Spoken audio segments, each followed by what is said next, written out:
Assalamualaikum warahmatullahi wabarakatuh. Video ini akan membincangkan bab 7 sukatan serakan data terkumpul, subtopik 7.2, sukatan serakan bahagian yang pertama, matematik tingkatan 5 KSSM. Standard pembelajaran yang pertama ialah menentukan julat, julat antara kuartil, variance dan sisihan piawai sebagai sukatan untuk menghuraikan serakan bagi data terkumpul. Okey, ini adalah contoh 9 buku teks muka surat 211. Soalan, Pak Hamidi telah mencatatkan jisim buah nanas yang dipetik dari kebunnya. Jadual kekerapan dan ogif yang berikut menunjukkan data yang diperolehnya. Tentukan julat dan julat antara kuartil bagi data tersebut. Okey, jadi ini kutipan nanas bagi Pak Hamidi. Ini bilangan nanas dengan jisim 400 hingga 499. Maksudnya dekat sini berat nanas yang 400 hingga 499 ada 6 biji nanas. Macam itulah. Okey, jadi Pak Hamidi telah catatkan semua sehingga berat tertinggi nanas dia ialah 999 gram dalam lingkungan tersebut. Okey, jadi kita akan jawab soalan. Pertama sekali soalan minta julat. Kita akan cari julat dahulu. Kemudian baru kita kirakan julat antara kuartil. Pertama kita akan kirakan julat dahulu. Okey, sebelum kita selesaikan masalah ni, sedikit imbas kembali. Dalam tingkatan 4, kita ada kira julat sama dengan data tertinggi tolakkan dengan data terendah. Okey, tapi ini adalah bagi data tak terkumpul. Soalan kita, data ni dah dikumpulkan. Jadi bila data ni dah dikumpulkan, kita tak tahu yang mana paling tinggi dan yang mana paling rendah. Jadi untuk selesaikan masalah ni, kita ada formula dia. Julat sama dengan titik tengah kelas tertinggi. Okay, yang mana kelas tertinggi? Yang bawah ni. Ini kelas tertinggi. Jadi ini paling tinggi. Dan tolak dengan titik tengah kelas terendah. Ini adalah titik tengah kelas terendah. Jadi untuk dapat titik tengah, tambahkan dua-dua, kemudian bahagi 2. Okey, ini dah belajar dalam video sebelum ni. Nak dapat titik tengah, had bawah 900, tambah dengan had atas 999, bahagikan dengan 2. Kemudian awak tolakkan dengan titik tengah kelas terendah. 400 tambah 499 dibahagikan dengan 2.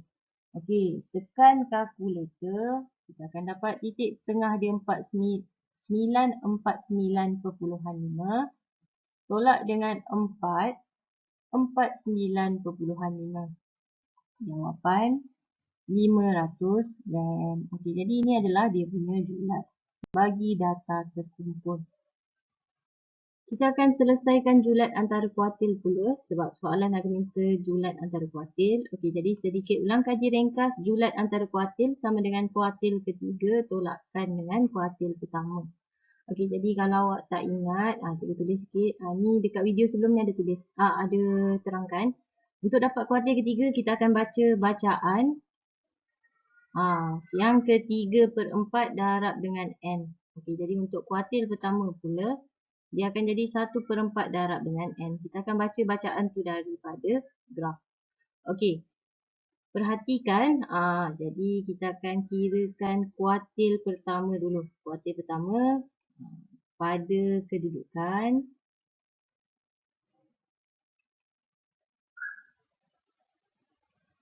1/4 didarabkan dengan N. Okay, jadi untuk soalan ni, N dia adalah 80. Sebab keseluruhan bagi bilangan nanas ni, kalau tak percaya, tambahkan dapat 80. Okey, jadi N tu adalah hasil tambah kekerapan, 80. Jadi cikgu tulis 80 dapat nilai dia adalah 20. Okey, pada graf, baca 20 ni. Awak jangan cakap kuartil pertama tu 20. Kerana kuartil pertama tersebut pada kedudukan graf dia yang ke-20. Jadi 20 ni baca panjang-panjang turun ke bawah. Inilah kuartil pertama kita. Okey, jadi yang ini part macam ni. Jadi pelajar sukalah pening macam mana nak baca kan. Dia dekat tengah-tengah antara dua garisan. Jadi cikgu buat imbas kembali. Cara nak dapat nilai satu kotak awak buat 699.5 tolakkan dengan 599.5, awak akan dapati nilai dia adalah 100. Okay, jadi 100 ni awak bahagikan dengan 10 kotak. Awak akan dapati nilai dia 10 unit bagi satu kotak. Maknanya satu kotak dia langkah, 1 unit. 10 unit, sorry. Okey, jadi dekat sini, last 599.5.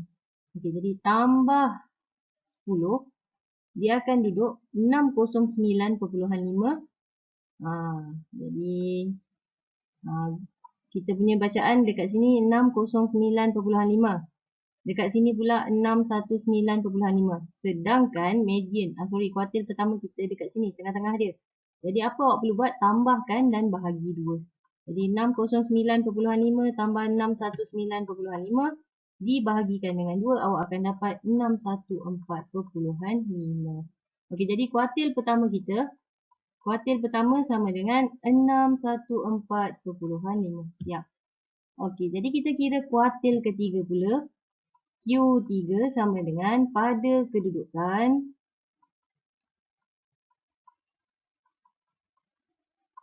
3/4 darab dengan 80, kita akan dapat nilai dia 60. Okey, jadi baca pada graf. Okey, baca kaedah sama macam tadi. Okey, jadi dekat sini terus dapat 809.5. Okey, jadi boleh semak. Kalau tak faham boleh tanya cikgu nanti. Okey, jadi Q3 dia adalah 809.5. Okey, jadi nak dapat julat antara kuartil. Kita dah nak siap ni. Julat antara kuartil. Kuartil ketiga tolakkan dengan kuartil pertama. Jadi 809.5 tolak dengan 614.5. Dapat nilai dia adalah 195. 195 unit boleh nak tulis. Gram. Okey, mana nak dapat unit? Tengok pada graf. Unit dia gram. Jadi dah siap. Senang je.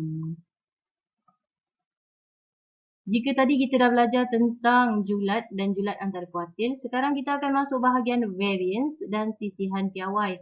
Okey, dekat sini cikgu sertakan rumus bagi variance. Ni simbol variance ni. Ni ada kuasa 2 sigma ni. Kemudian sisihan piawai dia tak ada kuasa 2. Okey, formula dia seperti yang tertulis di sini. Apakah X? X ialah titik tengah. F kekerapan. X bar ni dia adalah min data. Formula bagi min, hasil tambah fx dibahagikan dengan hasil tambah f. Jadi saya percaya kebanyakan pelajar dia kurang mengerti simbol-simbol ni. Tak apa, jangan risau. Matematik ni senang je. Nanti kita belajar daripada contoh. Okay. Jadi formula ni cikgu akan guna untuk cari variance, sisihan piawai dan juga min. Okey, jadi cikgu beralih pada contoh 10, buku teks muka surat 212. Soalan. Jadual kekerapan di bawah menunjukkan isi padu air dalam liter terhampir yang digunakan dalam sehari bagi sekumpulan isi rumah di sebuah kawasan perumahan. Hitung variance dan sisihan piawai bagi data itu. Okey, jadi ada dua soalan. Pertama variance, kedua sisihan piawai. Okey, jadi sebelum kita menjawab soalan, mari kita tengok rumus yang cikgu dah tunjuk tadi. Untuk cari variance, apa yang awak perlukan adalah hasil darab F. F ni apa? F ni kekerapan. Kalau dekat sini, bilangan keluarga ni adalah F.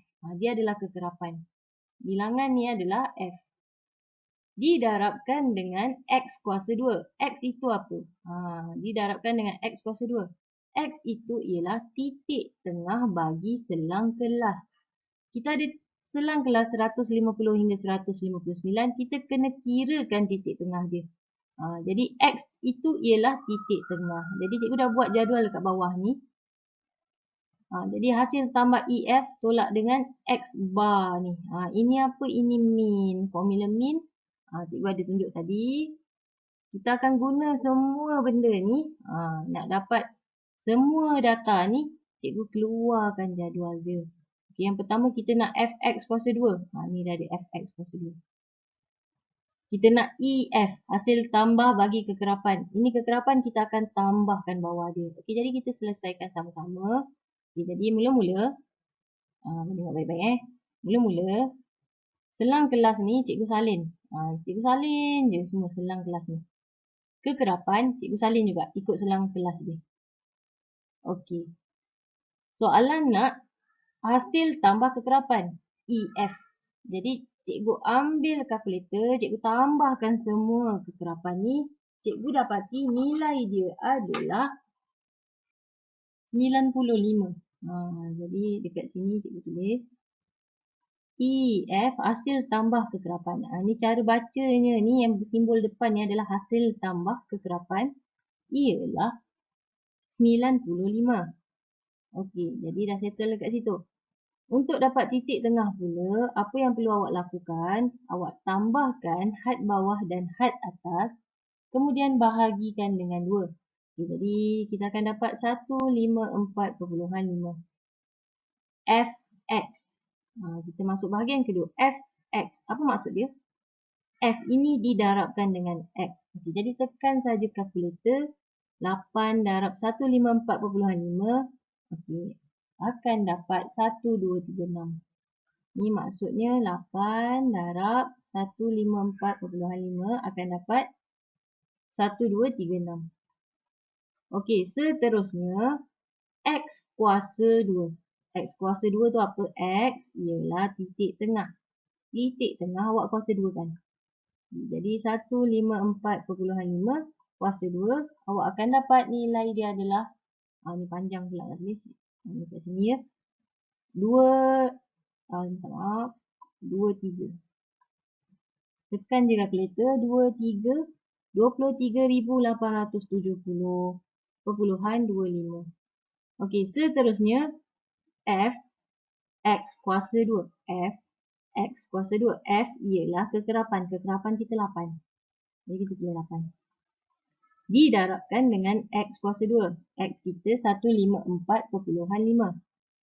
Jadi tulis 154.5 kuasa 2. Tekan saja kalkulator, kita akan dapat nilai dia 190,962. Okey, jadi awak perlu lengkapkan seluruh jadual ni. Cikgu tahu jalan kerja dia banyak.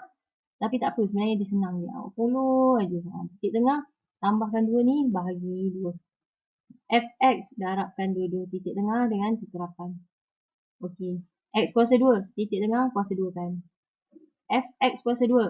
Darabkan kekerapan dengan titik tengah yang dikuasa 2 kan.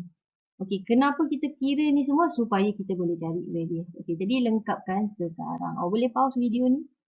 Kemudian awak banding dengan jawapan cikgu. Okey, jadi cikgu dah lengkapkan jadual ni semua. Awak boleh rujuk dengan jawapan awak sama atau tidak. Ni ada juga jawapan dia dalam buku teks muka surat 212. Okey, jadi kita akan kirakan variance dia. Cikgu salin dulu. Variance sama dengan hasil tambah Fx kuasa 2 bahagi dengan hasil tambah kekerapan tolak dengan min yang dikuasa 2 kan. Min ni kita kuasa 2 kan. Okey, jadi kalau kita rujuk formula kita, hasil tambah Fx kuasa 2 ni dah dapat dekat sini. Ni nilai dia. Hasil tambah kekerapan dah dapat dekat sini. Masalahnya kita belum kira min. Jadi kita akan kira min kita ni. Jadi formula min ialah hasil tambah Fx dibahagi dengan EF. Maksudnya Fx ni hasil tambah kekerapan dengan titik tengah. Ni belakang ni, bawah ni. Bahagikan dengan EF. Jadi cikgu buat pelan-pelan. Tak faham, cikgu boleh masak cikgu saya buat kat sini lah. Saya kira min dekat sini. Min sama dengan hasil tambah titik tengah darabkan kekerapan bahagi dengan hasil tambah kekerapan. Jadi itu nilai dia adalah EFX ni 17417. 17417.5 bahagi dengan EF. Okey, jadi EF kita adalah 95. Hasil tambah kekerapan kita 95. Tekan kalkulator dapat 183.34. Jadi kita dah dapat min kita. Kenapa kita kena cari min? Kerana kita nak ganti dalam nilai ni. Okay, jadi sambung kira-kira kita tadi. Okay, boleh balik pada variance.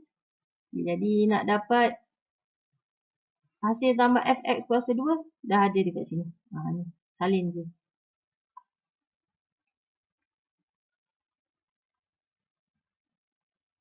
Bahagikan dengan hasil tambah kekerapan 95.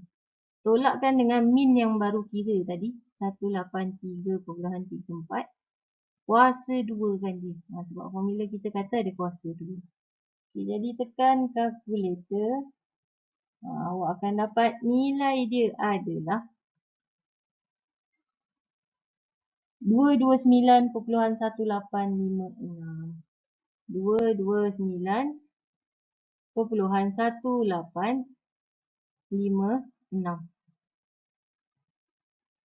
Okey, jadi ni awak nak bundarkan lagi pun boleh. Jadi 2 tempat perpuluhan, 229.119 liter. Okey, ini kita dah siap dapat kita punya variance. Ni variance. Sekarang kita akan cari sisihan piawai. Nak cari sisihan piawai paling senang adalah awak cuma perlu punca kuasa 2 kan variance kita. Okey, jadi tekan saja kalkulator. Akan dapat nilai dia adalah 15.14. 15.14 liter. Okey, jadi dah siap. Jadi cikgu ulang semula. Mula-mula kita cari variance. Okey, jadi nak cari variance tadi data yang tak ada adalah min. Jadi kena kira min dulu. Dapat min 183.34. Lepas tu gantikan saja dalam formula ikut table ni. Sebab tu kena buat table. Senang nak kira. Kalau tak ribu-ribu pening kepala kita. Okey, jadi kemudian dah siap dapat variance. Dari variance kita boleh dapat sisihan piawai. Cuma perlu punca kuasa 2 kan dia. Okay, jadi dapat 15.14. Dah siap. Standard pembelajaran kedua dalam video ini ialah membina dan mentafsir plot kotak bagi satu set data terkumpul. Okey, jadi cikgu kenalkan ini adalah plot kotak. Dekat form 4 kita ada belajar plot kotak. Okey, jadi ni plot kotak kita. Okey, jadi yang dia nak kenalkan dekat sini ialah bentuk taburan data melalui plot kotak. Okey, jadi ada 3 bentuk. Yang pertama taburan simetri. Okey, jadi macam mana nak kenal taburan simetri? Garis median berada di tengah-tengah kotak dan sungut adalah sama panjang. Okey, jadi ni nama dia sungut. Kiri kanan ni nama dia sungut. Tengah ni dia adalah median. Kuartil 2 tu maksudnya median. Okey. Taburan pencung ke kiri untuk gambar B1. Garis median memotong kotak menjadi tidak sama saiz. Okey, Q2 ni adalah median. Dia potong kotak ni jadi dia tak sama saiz. Yang sebelah kanan kecil, yang sebelah kiri besar. Jika bahagian kiri kotak lebih besar, maka taburan data ialah pencung ke kiri. Okey, jadi sebab bahagian kiri kotak adalah besar, kita panggil dia sebagai pencung ke kiri. Pencung ke kiri.